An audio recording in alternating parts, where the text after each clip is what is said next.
am the founder of Vegan Fit for Life, and I am so happy to connect with you.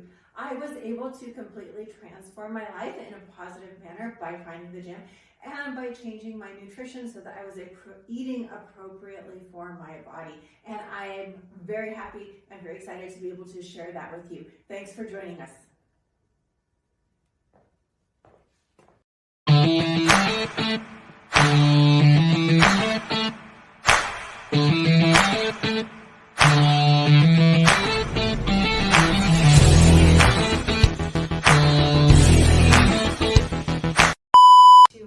Target the inner thigh. So again, we're going to be seated. We want our legs bent about 90 degrees. And then we're going to take and place something between the knees. So I have a 4-inch yoga block. If you have a small ball, you could totally put that in between the legs. There's also a really nice circle. I forgot the name of it, but it's a round circle made out of hard plastic. And it has 2 small pads on it, and that fits right in between your knees. So whichever device you have, we're going to go ahead and place it in between the knees. If you're using the block, try using the larger level first. And we're just going to put it behind the knee so we're not putting pressure on the knee joint. And then what we're doing is we're squeezing the inner thighs together, coming against that resistance of the block. And we're going to hold it for a couple seconds and then gently release. And then squeeze, hold, and gently release. To make it a little more challenging is on the smaller levels. So that's really going to recruit more from the inner thighs, and we're squeeze, so high up on the inner thighs, excuse me. Hold and release, squeeze, hold, release. So you want to get about a 3 to maybe 5 second hold on these contractions and then release.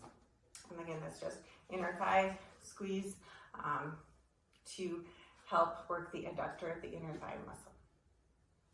So today we're going to roll out glute medial, the medial glute, and TFL, okay? So medial glute is the one that attaches, all your glutes attach out here, but this one attaches onto your pelvis, onto the outside of the pelvis, okay? So you can find that bony thing, the pelvis, and then the medial glute is attached there. And the TFL is like, if my pockets were better, it would be right here, making, they're right there, so in that little pocket area. You can do these on a wall. What we want to do, I actually do them on the floor mostly. For the TFL, we're going to put that right there on that pocket area, and then we're going to push into the wall. We want to relax the leg, the affected leg, the leg we're rolling. So rolling in there, push, use that other foot to push into the wall. Now that I don't find terribly helpful, it feels actually really uncomfortable to me, and I feel like I can do a better job if I get down on the floor. So we're going to start here on your side. We're going to place that ball in that pocket area.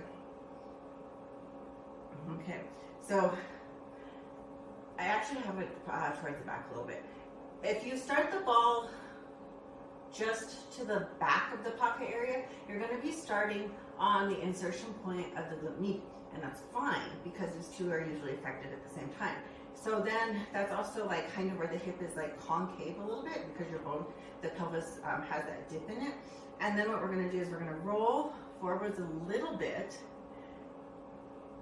there, and then get that ball on that pocket area. And then we're using our non-affected leg to kind of push us and stabilize us. You can do a lot just by rotating the torso. And then bring it back, and then rotate. The TFL is not very big. It does go down a little bit, so go ahead and push down. See if you find anything sore.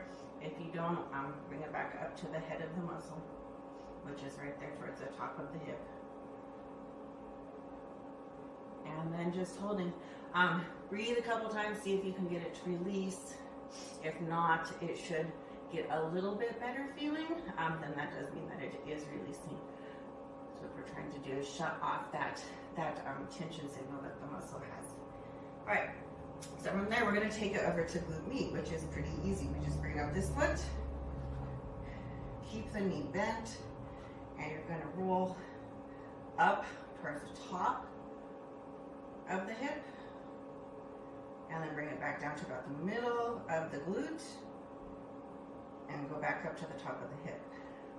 So that's rolling cross grain on the muscle fiber. We can bring it back up to the top of the hip bone and roll it side to side. That I find that then I kind of fall off of the glute, and I have to kind of move around until I can find the right spot again. There we go. But you want to try to stay towards the top of the hip. We're not rolling the bottom of the glute. We're only rolling essentially the top of the glute. And stay next to that top of the hip bone, top of the pelvis.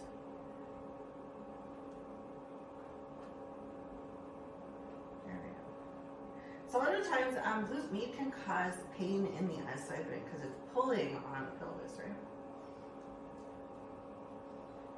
It's also very, very hard to stretch out the TFL.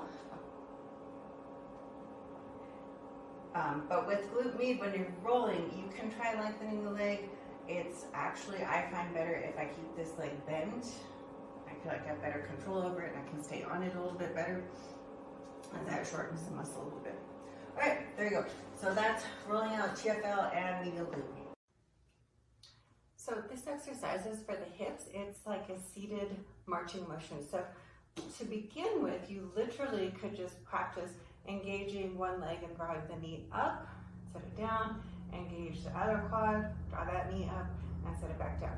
Now to add some resistance to this, we'll go ahead and place a resistance band around your feet. So you want to put it about around the instep of the foot, get some tension on the band, so we're still working a little bit along the outer edge of the legs. And then you're going to draw one leg up, so you're engaging quad, hip flexor, set it back down. And then the other side. And that's 1, 2. So take your time, make sure you're engaging that quad, make sure you're engaging the outer hip. There you go, and that is your seated marching with the resistance band. We're going to do hip extension. This is a very good intro into more advanced hip extensions. Hip extension is working the glute of the working leg. So go ahead and grab a chair, a stool, a countertop, and we're going to stand on one leg. Make sure your core is tight. The leg you're standing on, make sure it's directly under the hip, okay? And then we're going to take the other leg and we're just gonna press that foot backwards. So you're just contracting the glute. Bring it back and contract. So extension through the front, through the hip flexor, and contraction through the glute. And that's your hip extension.